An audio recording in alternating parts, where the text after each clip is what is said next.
Hello. This is your host, C. Jackson Paul, live from the Eternal Gems studio. Welcome to 18 Entrepreneurs Crash Course at Life, where we learn the tools that will let you build the life that you deserve. Welcome to the part 2 video of our financial management series. In our last video, linked in the description, we talked about the importance of good financial record keeping for your business.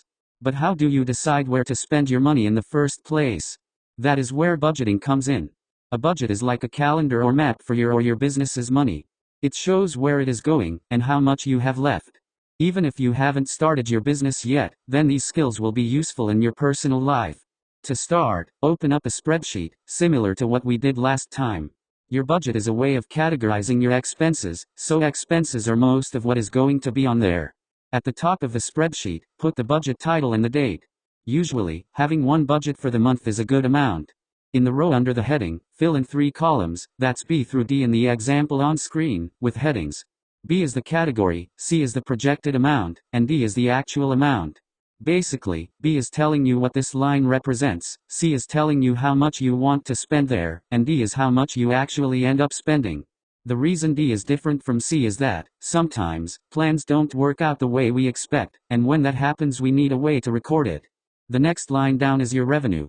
It is how much money you expect to receive in the month. That is cell C5 on mine. If you aren't sure, just fill in the amount of revenue you got last month, post-tax, and then compare it to the actual amount in column D, which we will get to later. In the lines below, put in all of your expenses.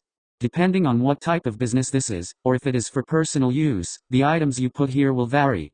Once you have all of the expenses listed out, go down to the line below. Label that, total expenses, and type in the formula shown on screen. That will have the spreadsheet automatically add up your expenses.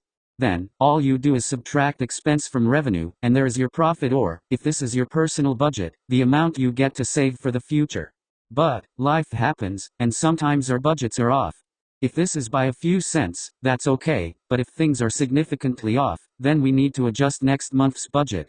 But, in order for the budget to work, you need to stick to it, so be sure to not make any expenditures not accounted for in the budget.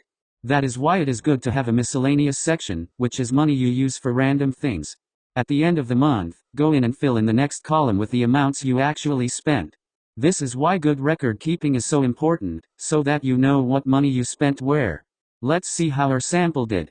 As you can see, we were a bit off in some of the categories, but we were pretty close, which is all we needed.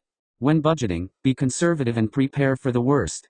It is better to overestimate your expenses, and have a happy surprise, than to underestimate them, and be screwed. Would you leave $100 bills lying around? If not, then why would you not keep a budget, which is basically doing the same thing? You are just letting your money wander away, and go wherever it wants. If you want to accomplish your dreams, then you need to control your money. Everyone has dreams in life, and we at Eternal Gems want to help you live up to your full potential. Check out our website and social media, linked below in the description, leave your thoughts down in the comments, and stay tuned for more videos.